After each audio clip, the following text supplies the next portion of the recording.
বিসমিল্লাহির রহমানির রহিম। প্রিয় কাজীপুরবাসী, আসসালামু আলাইকুম। আমি আপনাদের জনদরদের নেতা প্রয়াত আফজাল হোসেন সরকার সাহেবের জ্যেষ্ঠ পুত্র মোহাম্মদ সেলিম রেজা দীর্ঘ 17 বছরের রাজনৈতিক সংগ্রাম ও আন্দোলনের পথে আপনাদের সহযোদ্ধা, ভাই ও বন্ধু হিসাবে পাশে থাকার চেষ্টা করেছি। এই পথ মোটেও সহজ ছিল না। সন্ত্রাস, দমন পীড়ন ও পারিবারিক নির্যাতনের মধ্য দিয়ে আমরা গণতন্ত্র, ন্যায় বিচার এবং মানুষের অধিকার প্রতিষ্ঠার লড়াই জারি রেখেছিলাম। এমনকি আমার বৃদ্ধ মা ও শিশু সন্তানও সন্ত্রাসীদের আক্রমণের হাত থেকে রেহাই পায়নি।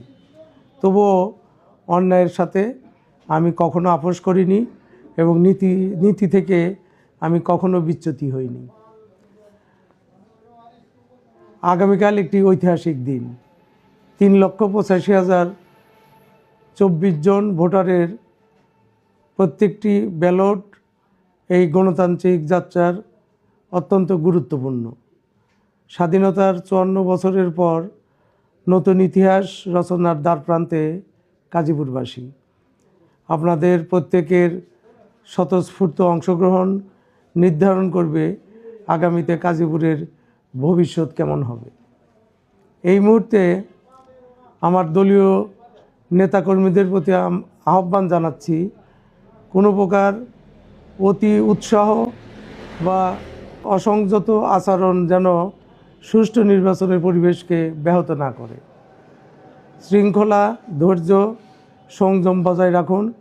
বিরোধী দলের ভাইদের প্রতিও অনুরোধ, দলীয় মতভেদ থাকলেও গণতন্ত্র পুনরুদ্ধারে এই সন্ধিক্ষণে আমরা সবাই মিলে শান্তিপূর্ণ পরিবেশ নিশ্চিত করি। দলীয় আদর্শ ভিন্ন হলেও এই নদী বিধৌত কাজীপুরের উন্নয়নে আমরা বদ্ধপরিকর। সকল অন্যায়, জুলুম ও বৈষম্যের বিরুদ্ধে আমরা এক ও অভিন্ন। সকল ভোট কেন্দ্রে যেন সাধারণ মানুষ নির্ভয়ে স্বতঃস্ফূর্তভাবে তাদের মূল্যবান ভোট অধিকার প্রয়োগ করতে পারেন, সে ব্যবস্থা নিশ্চিত করা আমাদের নৈতিক দায়িত্ব। জনগণ যে রায় দিক আমরা তা বিনয়ের সঙ্গে মেনে নিব। আমরা সংঘাত নয়, শান্তিপূর্ণ ও মর্যাদাপূর্ণ কাজীপুর চাই। আমাদের কিছু স্পষ্ট অঙ্গীকার: যমুনা নদীকে দুর্ভোগের প্রতীক নয়, সম্ভাবনার শক্তিতে রূপান্তর করা হবে ইনশাল্লাহ। অবৈধ বালু উত্তোলন বন্ধ এবং আইনের যথাযথ প্রয়োগ আমরা ইনশাল্লাহ নিশ্চিত করব। চরাঞ্চল সহ সমগ্র কাজীপুর সকল প্রকার বৈষম্য দূরীকরণ এবং যমুনা উপজেলা বাস্তবায়নের মাধ্যমে প্রশাসনিক কাঠামো শক্তিশালী করব। স্বাস্থ্যসেবার মান উন্নয়ন, শিক্ষা খাতে অগ্রগতি, মাদক নিয়ন্ত্রণ, মা বোনদের নিরাপত্তা নিশ্চিত করা হবে আমার অন্যতম অঙ্গীকার। মাদকের প্রতি আমার থাকবে জিরো টলারেন্স। সন্ত্রাস মুক্ত কাজীপুর, চাঁদামুক্ত কাজীপুর গঠনে আমি দৃঢ় প্রতিজ্ঞ।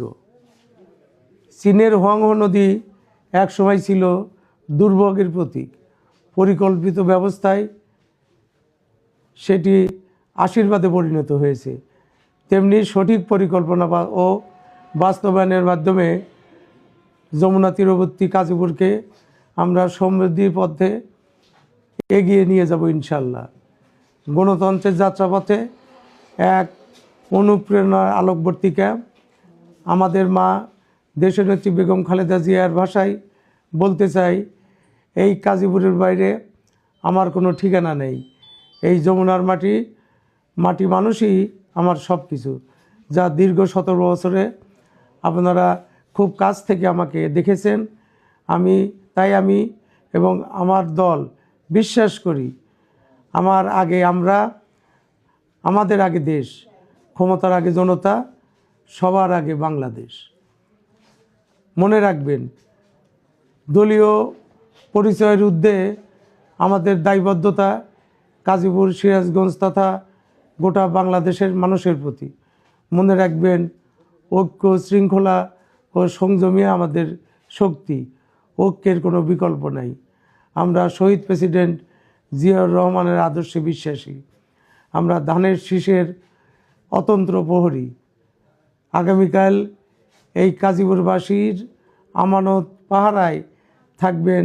আপনারা সবাই ঐক্যবদ্ধ, কেউ যেন কোনো ধরনের অসঙ্গতি করার দুঃসাহস না দেখায়। সবশেষে ব্যক্তি স্বার্থ বা আবেগ নয়, বিবেক এবং যোগ্যতা ও ত্যাগের মূল্যায়নের ভিত্তিতে সিদ্ধান্ত গ্রহণ করবেন প্রিয় কাজীপুরবাসী। আমাদের ভোট হোক নীতি, আদর্শ ও জনস্বার্থের পক্ষে। আমাদের সিদ্ধান্ত হোক একটি উন্নয়ন, নিরাপদ ও সমৃদ্ধ কাজীপুর নির্মাণের প্রত্যয়ে। এই সংসদীয় এলাকার সর্বস্তরের জনসাধারণের দোয়া কামনা করছি। আমার এই বক্তব্য এইখানেই শেষ করছি। বাংলাদেশ জিন্দাবাদ, গণতন্ত্র জিন্দাবাদ, কাজীপুরের জনগণ জিন্দাবাদ, ধানের শীষ জিন্দাবাদ। আমাদের শহীদ জিয়া অমর হোক, খালেদা জিয়া অমর হোক, আমাদের প্রিয় নেতা তারেক রহমান দীর্ঘজীবী হোক, আমাদের নেতা আমার মুরব্বী ইকবাল হাসান মাহমুদ টুকু সাহেব দীর্ঘজীবী হোক। সবাইকে ধন্যবাদ। আসসালামু আলাইকুম।